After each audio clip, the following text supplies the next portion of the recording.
Olá, caro aluno. Meu nome é Adélia Cristina e eu vim aqui para conversar com você um pouco a respeito do livro que eu escrevi em parceria com a professora Camila Tecla. Foi um livro escrito a 4 mãos com muito carinho para você, considerando que é de suma importância para a sua formação acadêmica saber os processos por que passam a criança desde os seus primeiros anos de vida até chegar de fato ao processo de alfabetização na escola. Sabemos hoje que a alfabetização é um problema que é discutido pela escola, pela sociedade, pelos pais como um todo. Mas antes de chegarmos de fato à alfabetização, nós gostaríamos de passar para você como que a criança adquire o processo de linguagem e como ela chega de fato à alfabetização. Sabemos que esse livro ele foi compilado em um determinado número de páginas. Por isso, caro aluno, o que eu gostaria é que você o tivesse como um amigo, e o amigo nós o temos para sempre, mas que você estabelecesse novos contatos de leitura e aprofundasse os seus conhecimentos acerca do que aqui foi dito para você. Pois nós sabemos que hoje, em virtude da sociedade do conhecimento, nós temos muita coisa sendo produzida, muitos livros, muitos artigos, e isso enriquece a nossa formação de modo geral. Portanto, tenha sempre esse livro em mãos com você, mas tenha sempre em mente que é preciso buscar novos conhecimentos, porque o que nós compilamos aqui é um pedaço de um universo imenso no que diz respeito à língua portuguesa e à aquisição da língua e, consequentemente, o processo de alfabetização, tá bem? Então, esse livro ele foi organizado para você especialmente em 3 unidades. E essas unidades foram denominadas da seguinte maneira: a unidade 1, desenvolvimento e aquisição da linguagem; unidade 2, início do processo da escrita e avaliação; e unidade 3, alfabetização e letramento. Optamos por deixar a alfabetização e letramento na última unidade justamente por quê? Porque é sobre essa questão que nós, enquanto educadores e futuros educadores, temos que ter a nossa preocupação voltada, sobretudo quando nós temos índices que nos indicam que as crianças hoje, quando chegam ao 3º ano do ensino fundamental, não estão de fato sendo alfabetizadas e, sobretudo, alfabetizadas com letramento, tá bem? Então vamos lá. Na nossa primeira unidade, que tem como título Desenvolvimento e Aquisição da Linguagem, nós estabelecemos os seguintes objetivos. O primeiro deles é entender o processo de comunicação da criança, compreender o desenvolvimento da linguagem, entender de que forma a criança se insere no mundo da leitura e da escrita e compreender o processo que permeia a linguística. Observe, caro aluno, que o que nós colocamos nessa unidade diz respeito desde os primeiros meses de vida da criança, tá certo? E como ela vai se desenvolvendo ao longo desses anos. Nos primeiros meses, ainda com pequenos gestos, não é? Pequenos burbúrios, ela ainda não tem uma fala, ela não tem o desenvolvimento da fala. Essa fala, ela vai sendo adquirida na medida em que ela se coloca no meio social em que ela está inserida, não é? E também que ela é possibilitada a desenvolver esta linguagem. Sabemos nós que os seres humanos somos específicos enquanto espécie que adquirem a fala. Por isso, nós nos diferimos do animal.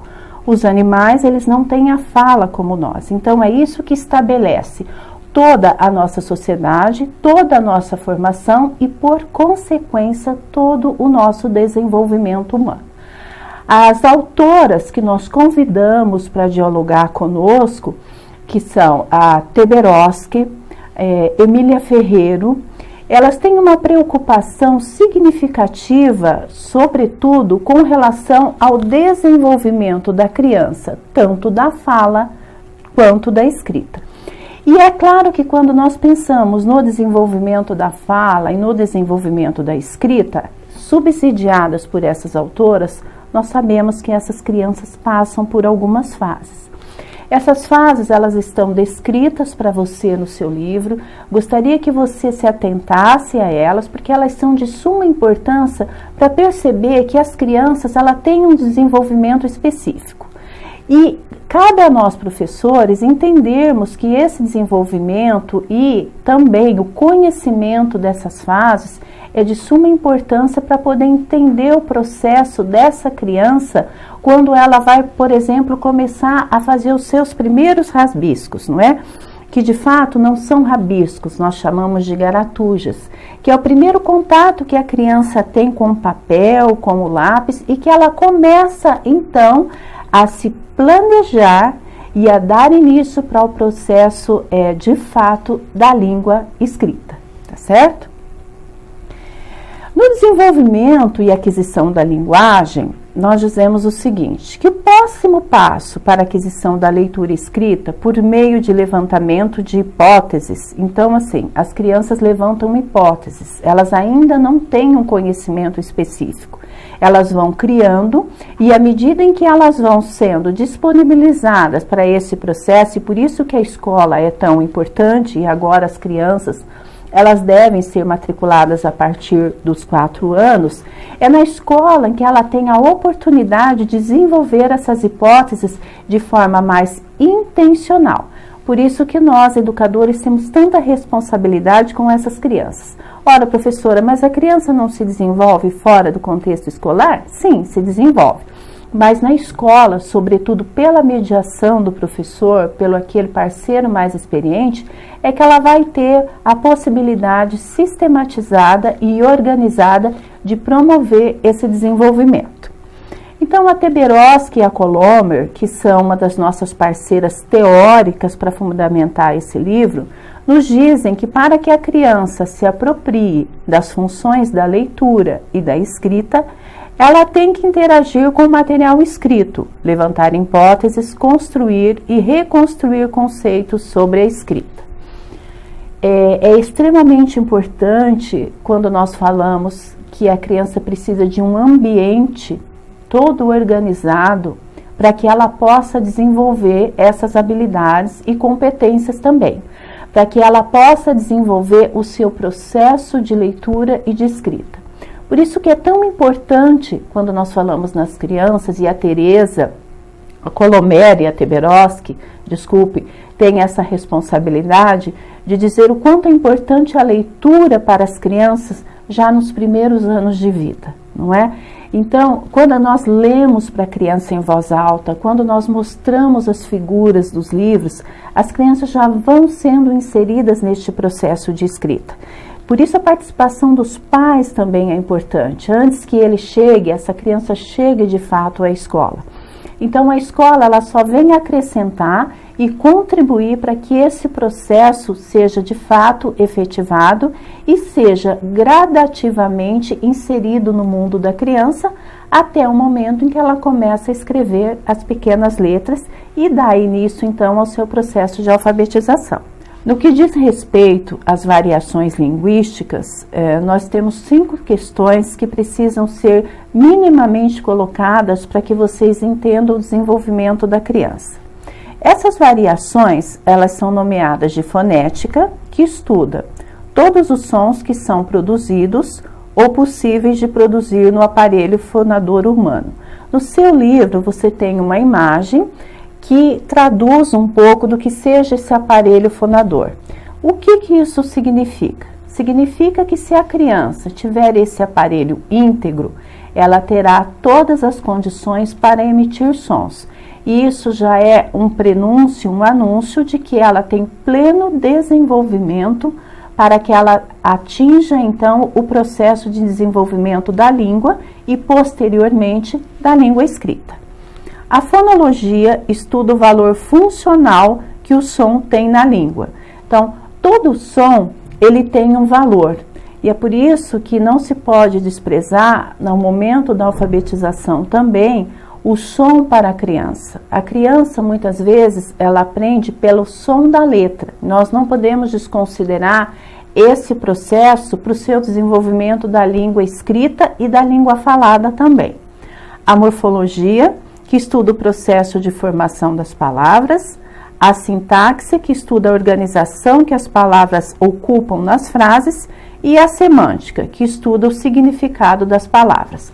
Todas essas questões pertencem à língua portuguesa. Portanto, para entender também o processo de desenvolvimento da criança, é preciso que nós tenhamos minimamente os conhecimentos dessas 5 variações linguísticas que são papel e preocupação também da língua portuguesa. Bom, essas seriam as considerações mínimas que nós temos a fazer sobre a unidade 1. Vamos agora então para a unidade 2. Que é o início do processo da construção da escrita e da criança e avaliação. Agora, de fato, nós estamos entrando então no processo de escrita dessa criança. O objetivo então nessa unidade é entender a importância do desenho infantil como forma de expressão, compreender as fases do desenho infantil, analisar os níveis conceituais linguísticos, entender o processo de avaliação e sua importância na construção do conhecimento e compreender o processo de análise de livros didáticos. Bem, as nossas preocupações primordiais nessa unidade, elas dão conta de nos informar que é a partir do desenho que a criança então começa a se inserir no mundo da língua escrita. Por isso que quando nós analisarmos o desenho de uma criança, sobretudo quando ela começa a fazer os seus primeiros desenhos, que são os rabiscos, na verdade. Primeiro de forma circular, todo desordenado, e depois com umas linhas retas, é que nós vamos entender que a criança está fazendo, então, criando hipóteses e fazendo a tentativa do desenvolvimento desta língua.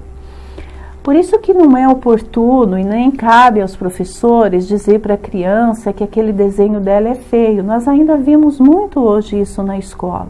Uma postura inadequada do professor que quando pega um desenho de uma criança, não analisa na sua forma como deveria ser analisado de acordo com os teóricos que dizem a respeito do desenvolvimento da criança e da escrita a partir do desenho.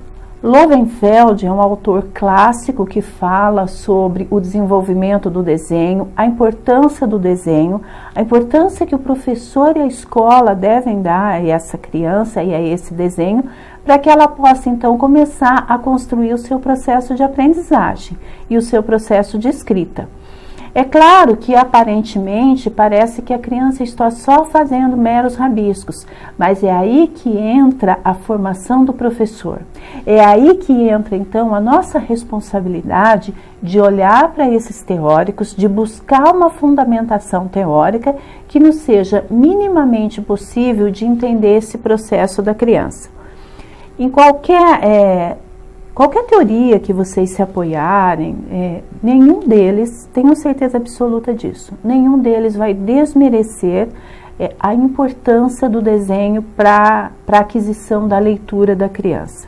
Por quê? Porque essa é uma fase de fantasia, uma fase que a criança cria e desenha de certa maneira tudo aquilo que ela tem interiorizado. Fato é esse que quando as crianças, por exemplo, vão para um psicólogo, qual é a forma que a psicóloga ou o psicólogo tem de acessar essa criança, de acessar as informações que ela precisa saber dessa criança? É o desenho. Ela não vai fazer perguntas para a criança que a criança não esteja pronta para responder, mas ela vai analisar o comportamento dessa criança, ela vai analisar a forma como essa criança está vivenciando o mundo através dos desenhos. Então, os desenhos ele tem uma função característica e muito específica para as crianças. Vocês também têm, no decorrer do livro, também, uma série de desenhos feitos pelas crianças e vocês vão poder observar a todo momento que esses desenhos, eles vão se construindo, eles vão saindo das primeiras garatujas até que eles vão adquirindo um formato, até que chegue ao formato do corpo humano. Então, isso tudo, até que chegue ao formato do corpo humano, isso tudo nós retiramos na nossa fundamentação teórica, dentre outros, mas o Lowenfeld, que estuda sobretudo, então, esse desenvolvimento. Um dia eu gostaria que vocês tivessem acesso a esse livro para aprofundar os conhecimentos sobre o desenho, também. E para entender também um pouco como que a gente, nós educadores, vamos fazer a nossa avaliação dessas crianças. É claro que não vamos avaliá-la pela escrita, é claro que não vamos avaliá-la, por exemplo, se ela centralizou o seu desenho, se ela fez um desenho bonito ou feio, não é essa a questão. A avaliação dessa criança nesse momento tem que ser a partir daquilo que ela conduziu, daquilo que ela conseguiu produzir. E é por isso que esse momento da avaliação, e a avaliação não é só o momento da escrita, não é só o momento de atribuir uma estrelinha ou o momento de atribuir uma carinha, é um momento também de incentivo para essa criança. Sabemos hoje que as crianças, elas chegam a escola de fato com várias lacunas, tanto do seu desenvolvimento, tanto quanto da parte afetiva. Então, o incentivo do professor hoje é muito importante para a criança. E nós não podemos desconsiderar, isso também é fundamentação teórica, que a afetividade, ela tem um fator preponderante no desenvolvimento dessa criança. Então, nos primeiros anos de vida dessas crianças, quando elas chegam à escola, é importante, é necessário e é indispensável que o professor tenha esse conhecimento, tenha essa relação de afetividade com o aluno. Possibilite para ele que ele seja criativo, que ele desenhe faça os seus desenhos de acordo com aquilo que ele acha que é a realidade que ele está expressando. Porque quando ele disser para ele que aquele rabisco é o cachorro dele, é porque de fato é o cachorro dele. Ou quando ele disser que, por exemplo, o pai só tem uma perna ou um braço e uma cabeça deslocada, mas é o pai dele de fato. Ele ainda não conseguiu juntar esses rabiscos, que nós chamamos de rabiscos, essas retas, essas linhas circulares, mas gradativamente ele vai chegar a essa conclusão e vai chegar depois a desenhar um corpo humano. Por isso que nós não podemos limitar a criatividade da criança. E isso também o Lowenfeld traz para nós. Nós devemos, então, possibilitar um ambiente rico de aprendizagem para essa criança. E esse processo de aprendizagem passa, então, pelo desenho. Tá bem? As fases das crianças, então, elas se colocam de certa forma esquadrinhadas em 3 etapas, que é as da garatujas, que eu falei há pouco para vocês, que são esses desenhos desordenados, esses rabiscos, ora circulares, ora num canto da folha, ora no canto da outra, mas essas são as primeiras tentativas de escrita da criança. Depois nós temos a fase pré-esquemática, que é a que eu anunciei há pouco, quando a criança tenta já juntar, essas linhas, essas retas, esses círculos, para tentar fazer um desenho mais uniforme. Mas ele só vai conseguir atingir esse movimento e esse desenho mais uniforme quando ele chegar na fase esquemática. E é claro que junto com essas fases, nós não podemos esquecer também que nós temos as fases de desenvolvimento da criança. E quem que vai dizer para nós das fases do desenvolvimento da criança? Emília Ferreiro. Emília Ferreiro é uma importante convidada que nós trouxemos para o livro. Por quê? Porque ela está na educação há muitos anos, sobretudo falando sobre a alfabetização, mas para chegar na alfabetização, ela tem que passar por essas fases de desenvolvimento da criança. Então, é importante que você vá até esse livro, que você observe essas fases de desenvolvimento, que elas estão esquadrinhadas mais ou menos em faixas etárias, porque nós também não podemos exigir da criança aquilo que ela ainda não tem competência para fazer. Então, esses movimentos, atrelado ao desenvolvimento da criança nessas faixas etárias e um entendimento do professor desta relação, é que vai possibilitar o seu sucesso e o seu ingresso no mundo da língua escrita e falada. Depois, então, vocês vão conhecer esses níveis, que nós chamamos também de níveis conceituais linguísticos, que eu acabei de dizer para vocês. Quais são esses níveis? Eles são 5 níveis, tá bom? que a Ana Teberoski e a Emília Ferreira organizaram, na sua obra chamada Psicogênese da Língua Escrita. Esse livro é um livro muito importante para todos nós educadores, para todos nós que temos um interesse de entender como que a criança se desenvolve.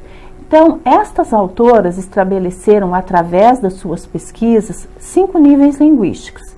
Que níveis eram esses? Ou são, não é? O nível 1, o pré-silábico, o nível 2, o intermediário 1, o nível 3, o hipótese silábico, nível 4, intermediário 2, ou silábico alfabético, e nível 5, alfabético. Então, veja que até chegar ao nível 5, que é o alfabético, nós devemos ter em mente também que elas trazem as devidas faixas etárias para cada um desses níveis. Então, para nós podermos efetivamente alfabetizar uma criança, nós precisamos entender esses níveis, compreender essas faixas etárias e assim então promover um ambiente significativo para a aprendizagem e para a alfabetização. Sabemos nós que a alfabetização ela é um processo que requer cuidado, mas que sobretudo requer conhecimento. E esse conhecimento é teórico. Por isso que nós não podemos deixar sempre de nos ocuparmos de leituras teóricas de pessoas que pensaram e pensam a alfabetização a todo momento e sobretudo hoje na sociedade na qual nós estamos inseridas. A unidade 3, que é a última unidade e encerra o nosso livro, diz respeito aos métodos de alfabetização, aspectos histórico e pedagógico, alfabetização e letramento, a perspectiva construtivista para ensinar a ler e a escrever, o ambiente material e social da escola para o processo de alfabetização, a sistematização do processo de alfabetização e letramento a partir do gênero textuais e o papel do professor no processo de alfabetização e letramento. Por que nós deixamos para a última unidade essa questão tão importante que é a alfabetização e letramento? Porque, primeiro, nós precisamos, enquanto pesquisadores, alunos, professores, olharmos para a história da alfabetização. A alfabetização, tal qual ela está hoje, ela passou por um processo e esse processo nós definimos ao longo do texto, apoiados na pesquisadora Mortati, que eles induziram e contribuíram para a alfabetização em períodos específicos. Mas olhar para a história com o nosso olhar contemporâneo, por vezes, é insuficiente, porque nós nos ocupamos, às vezes, de olhar para essa história julgando o passado. E por que eu digo isso? Porque alguns professores, alguns pesquisadores, ou mesmo a sociedade de modo geral, criticam o método tradicional.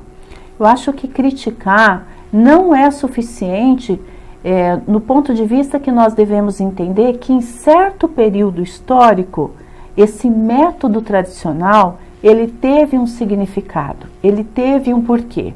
E se ele não é utilizado mais, não é porque ele não teve os créditos devidos, não é porque ele não teve a sua importância devida, mas é justamente porque a sociedade mudou, porque os problemas da escola se acentuaram, porque as questões da alfabetização hoje são muito mais complexas do que do método que era dito tradicional, ou do método que era dito sintético, ou de um método que era dito analítico, que é o que vocês têm no livro.